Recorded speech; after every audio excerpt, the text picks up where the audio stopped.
guys, welcome to our legal DeFi stage panel. I'm here with Mei Lima from 1inch and Mariana De La Hi. Roche from Black Fogel Consulting. And we would really like to discuss with you today what's exciting about DeFi and the legal implications. And we will try to make it very easy and loose. I will let the ladies go on about this, and I try to stay away from this as possible because they're the experts.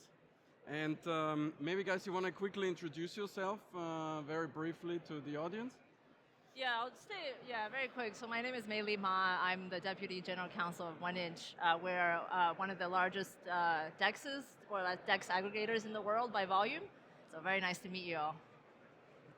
So hi everyone, thank you for being here. My name is Mariana La Roche. I'm the founder of Black Fogel. Black Fogel is a consultancy where we are helping Web3 to just navigate all the complexities around regulatory topics. Thank you. Thanks for having you guys.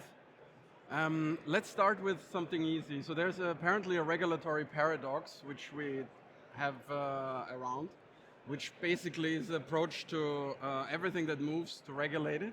The question is now, do we really need to regulate everything, and how does regulation apply to DeFi? Maybe Meili, if you want to start. Yeah, thank you, Robert and Mariana. I think I'm not here to educate everyone because I'm sure everyone has a good understanding, but I think it's worth just clarifying what DeFi is.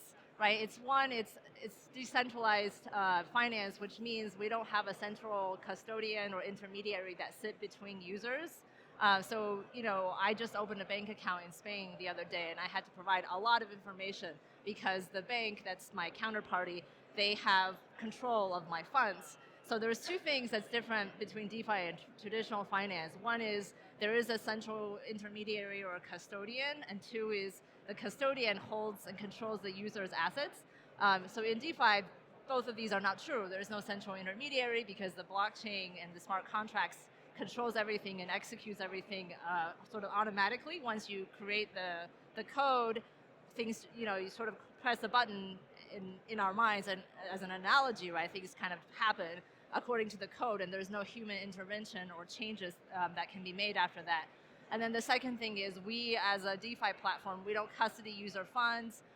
We don't take user personal identifiable information. We don't control these funds. So actually, it's a very different structure than traditional financial institutions, and I think maybe it's just worth repeating that. It may be obvious to people.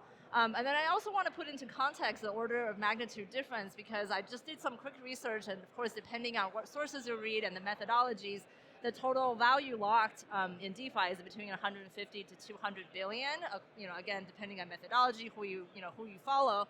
And the total volume locked in TradFi, so traditional financial institutions, that includes all the money that's sort of under, let's say, asset under management by financial, by funds, by asset management firms, funds that are in trading, including pensions, all of that is at least 500 to 600 trillion. So that's several orders of magnitude larger. So DeFi is probably 0.2% of TradFi.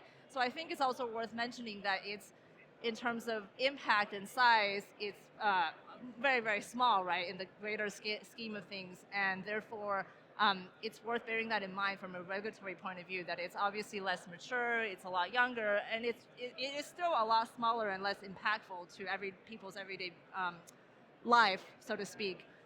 So I think it's just worth bearing that in mind.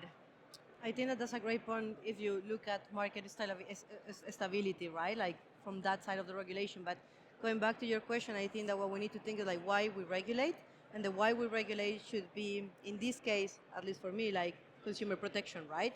And there is the question, do we really need to regulate in the same way that we regulate, not only TradFi, but also the exchanges, the centralized exchanges, because I think that portion was missing in your comparison. We have the banks and all the traditional asset managers, then we have DeFi, but we have this in the middle, which is also in crypto assets, but centralized exchanges. And then they have also certain level of compliance that they will need to focus.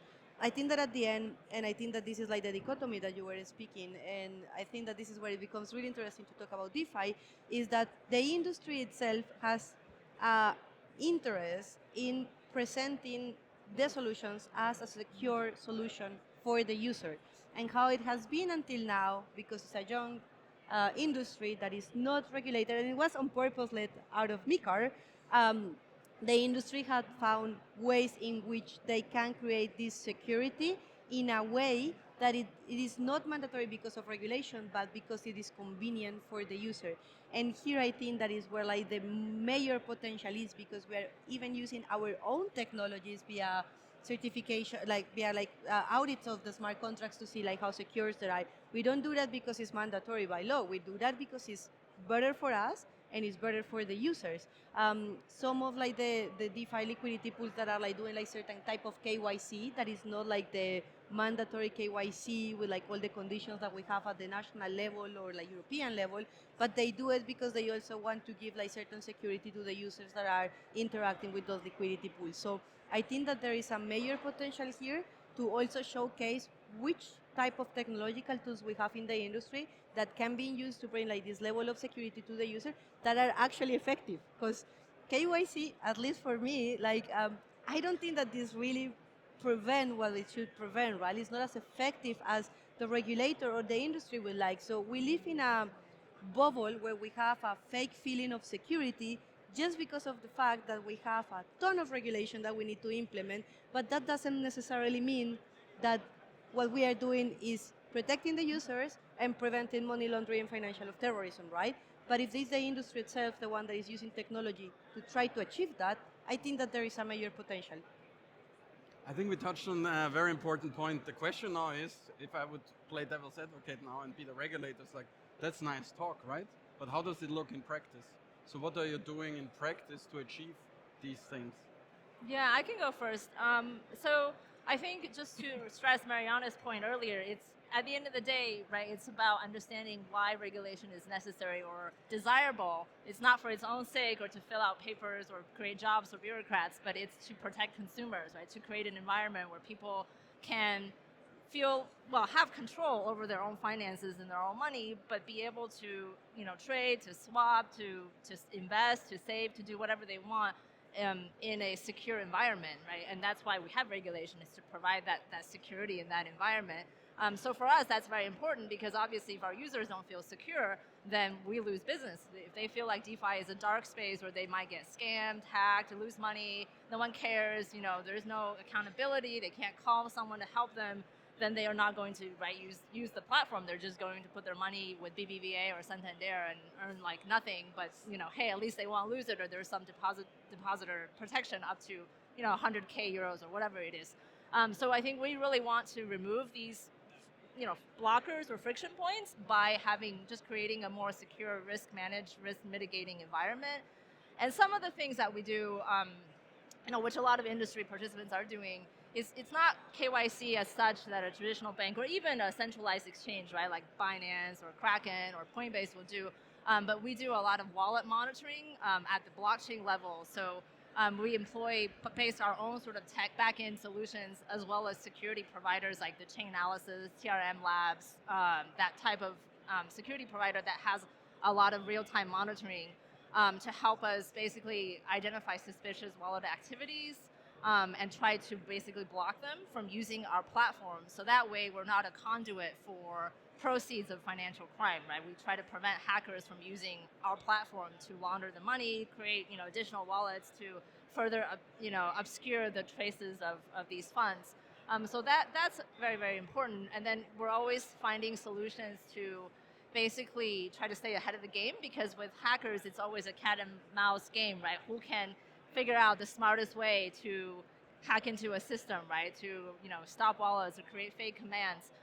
So it's really about staying on top of like hacks, sort of understand, investigate immediately, whether it's our own or someone else's hack, right? Because it's important to understand if it's someone else's hack, what went wrong, what are the security measures that were breached, how do we then update our own security measures to hopefully, that this doesn't happen on our platform for our users, and we also proactively refund users that are impacted, even though we don't have a legal obligation, right? Because again, we don't control user funds, they don't give us any information. So if they lost funds, and this happens very rarely, there were a few cases where there was a front-end hack and some users did lose money, and we proactively refunded them because, again, the accountability and sort of the sense of security is very, very important for the industry to build. And then the other thing that Mariana touched on is we're probably one of the most audited firms in DeFi, and we invite 15 to 20 smart contract auditors to audit our blockchain, our smart contracts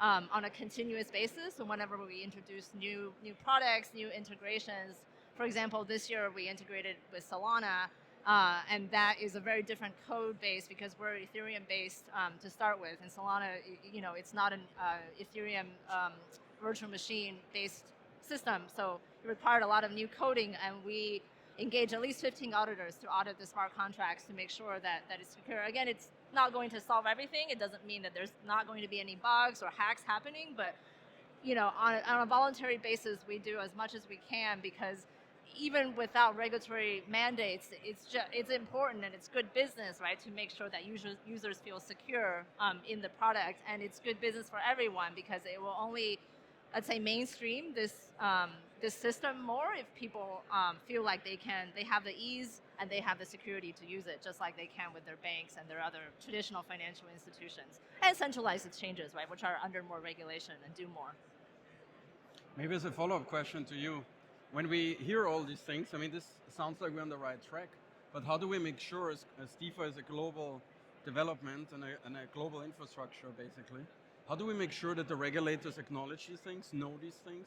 Is there a way to maybe for a global best practices sharing, or how do we achieve that? Because the biggest risk is probably the lack of understanding and the lack of education with regulators, especially when it's such a complex topic as DeFi, and such a new one as well, right? I wouldn't say that it's just a lack of regulation of the regulators only.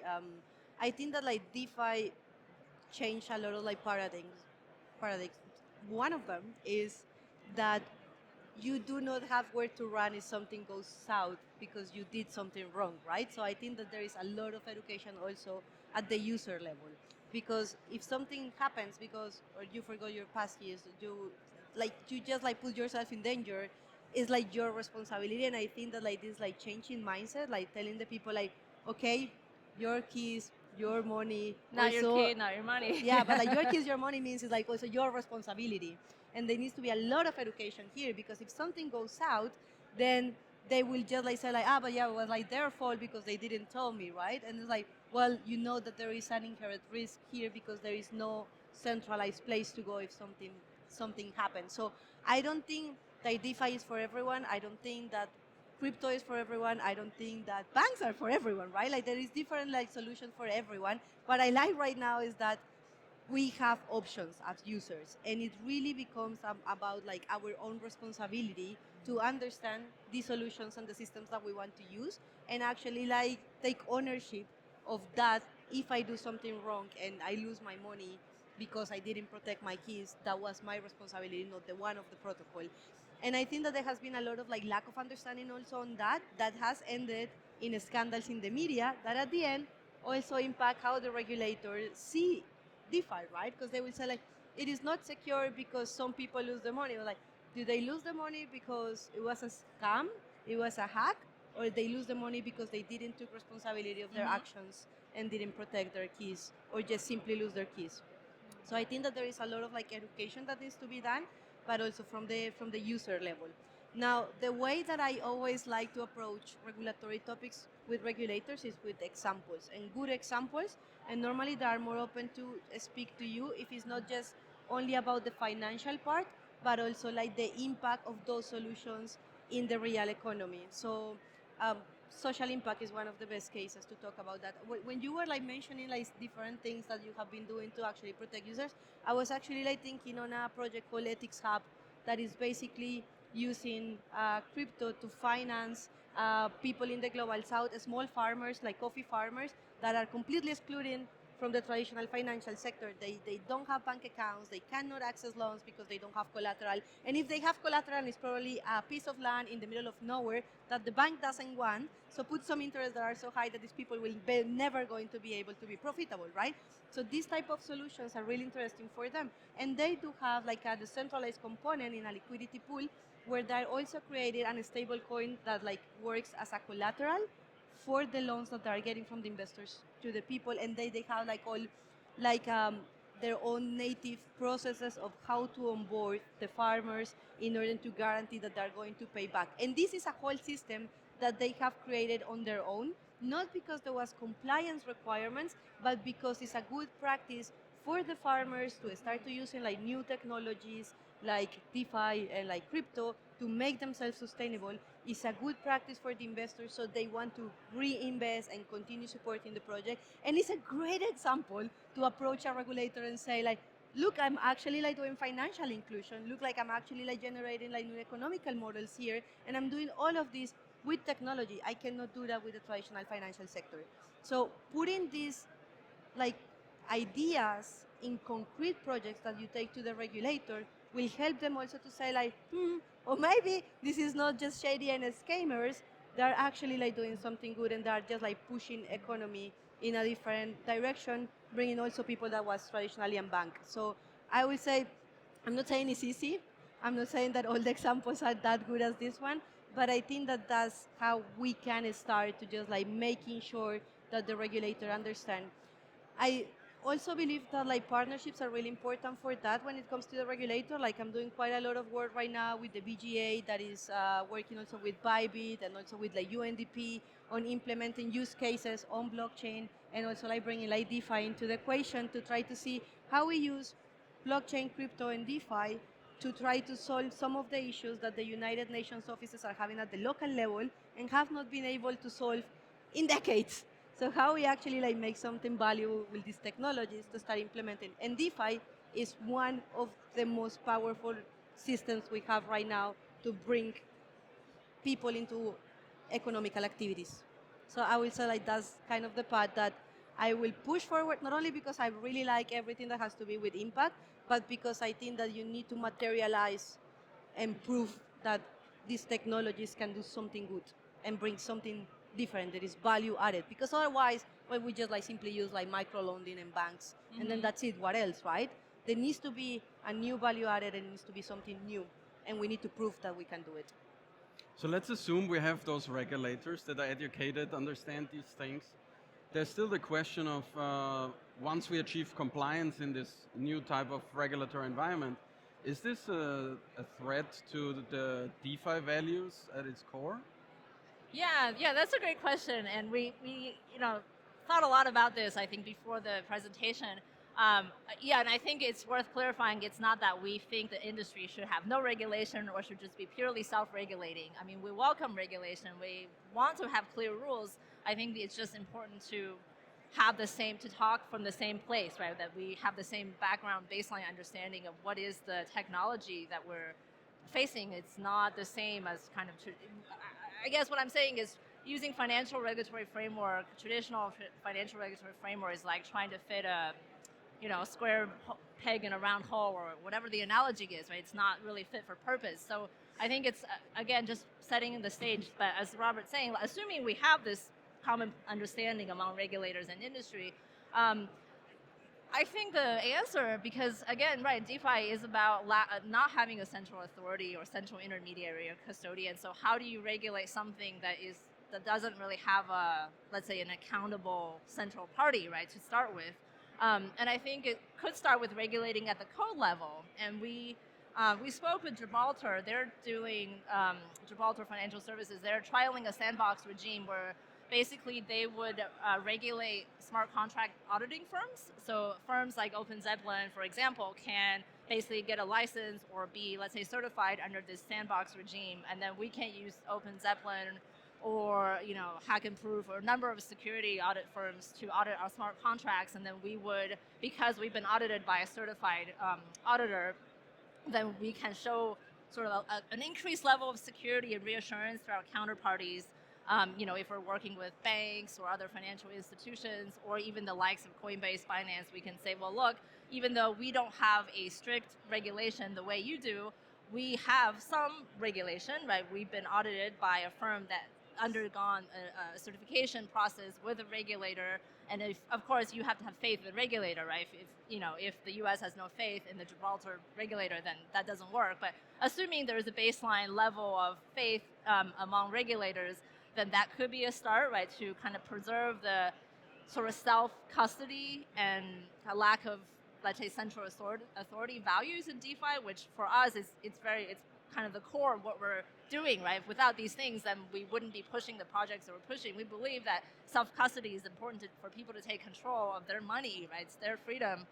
Your financial, let's say, control is kind of integral in today's world to your freedom as an individual, right? If you don't control your money, you don't control your finances, it's very difficult to move, right? It's difficult to get things done. So we think that's very important, and we don't like the idea of putting your money and your future in somebody else's account or wallet, right? We don't custody our funds in other people's wallets. It's always self-custodial, and we never custody our customers' wallets because we believe in that value. So I suppose one way to get around this regulation but still preserving the core value is to regulate the code, right? By certifying, by regularly auditing to make sure it's safe at that level.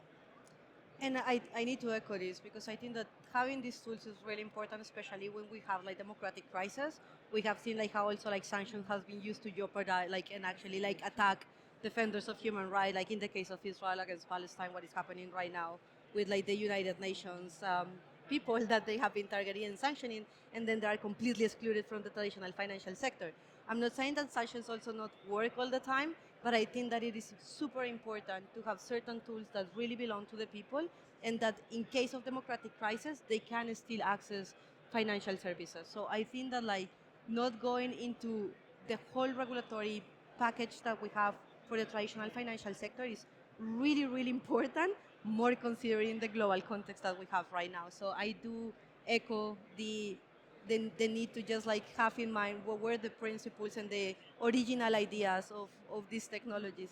Like funny enough, I was asked to just like define DeFi like couple of minutes before jumping in this panel, and I actually like said that like beyond just not having the centralized party, like having the smart contracts doing everything automated, is like a new financial services without like this like more like peer-to-peer. That what like always like caught my attention of DeFi is actually there is a return to the original ethos of the first white paper of Bitcoin, and it's just like having like these peer-to-peer interactions where our financial like assets are ours and not to those that have custodies of them, right? And I think that this, in the crisis that we have right now at the level of values, democracy, and human rights, this becomes even more important nowadays, that we can have like these tools available for civilians and basically for everyone. I would totally agree to that. We unfortunately at the end of our time, we have one last question for you guys. It's like, if you could have one wish to regulators regarding DeFi, what would that be? Go and taste it. I mean, it's really hard to regulate something that if you don't even know how it like works, right? I super quick. I normally like tend to do like that. Like it's like with like having cars.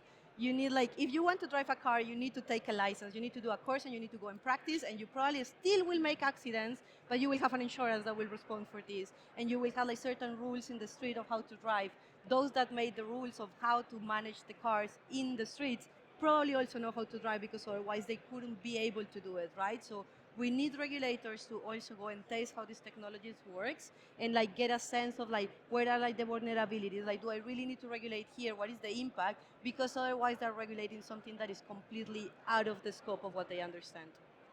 Meli, any final additions? I think distinguishing obviously between the centralized exchanges and platforms and the decentralized exchanges and platforms, and then even among the decentralized exchanges, platforms, service providers, there's a huge variety. And we talked about Tornado Cash, and I'm just going to quickly touch on it because we disagree with the outcome, but it was important to know that actually the jury didn't find Roman Storm, the co-founder of Tornado Cash, guilty of money laundering, which was the biggest concern. The thing that he was found guilty of, which is being appealed, is money transmission. And then the question is, well, do developers have a responsibility? Are they actually controlling or custodying user funds if it's just the code? And they already said that they don't custody. But I think it's worth bearing in mind that Tornado Cash, at least at the time, they didn't do any sort of KYC. They didn't check. There were no blockchain sort of analytics or securities checks. I mean, anyone can go and use it. They were not actively monitoring suspicious wallet activities or blocking them. So there is a big difference actually between different DeFi players and the level of security and sort of risk mitigation they want to do or they choose to do. And some maybe thinks that there's no need or they rather not do it for whatever reason. And some, like us, feel like well, it's just better for business and better for everyone if we do it, whether there's regulation or not. So I think it's important to distinguish between sort of different types of players, right? Even if the technology is the same. Indeed. So I think we left the regulators some homework. Thanks for taking the time. Thanks for listening in. I think we also made the organizers happy because we were right on time. Thanks good. for that. Thank Yeah. you, guys. Yeah, Thank you, everyone.